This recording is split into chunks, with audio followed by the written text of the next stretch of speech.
So you've had a group of truckers in Canada that traveled all the way to the capital in Ottawa, and they've had their protests going on there now for I think almost 2 weeks or maybe even longer, as part of this trucker convoy protest, which they've been protesting the mandatory COVID shots for the drivers, especially traveling into the United States and back.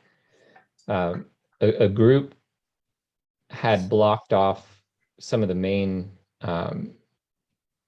thoroughfares in between Canada and the United States. One of them going into Michigan, and another one of them, I want to say, was southern Alberta going into Montana. And so, basically, travel between the two countries has more or less been frozen now for a little while. So imports and exports have gone through a temporary freeze, and that just exacerbates some of these supply issues that we've had. So thinking about that, I've been kind of paying attention to the news, and I see where there are some folks in the United States that are planning a similar convoy for next month.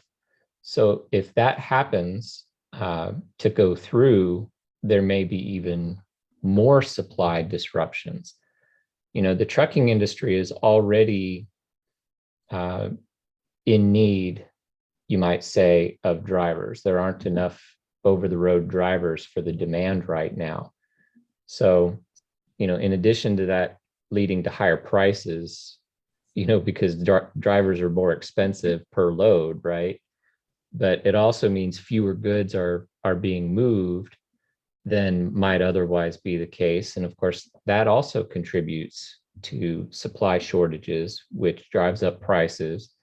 And as long as people have the money to spend, demand is going to remain high.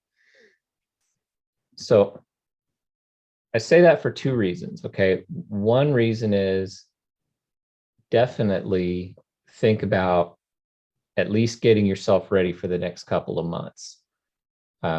When the COVID lockdowns started going into effect a couple of years ago, all of you remember you couldn't find toilet paper to save your life. There were just some things you couldn't get a hold of. Something like that hopefully won't happen again, but if it does, you want to act in moderation. Don't buy so much that your neighbors and your family can't go and get some too. We'd encourage you to be conscientious about that, but don't get caught short either. You need to have enough to at least last a few months. The Purposeful Podcast.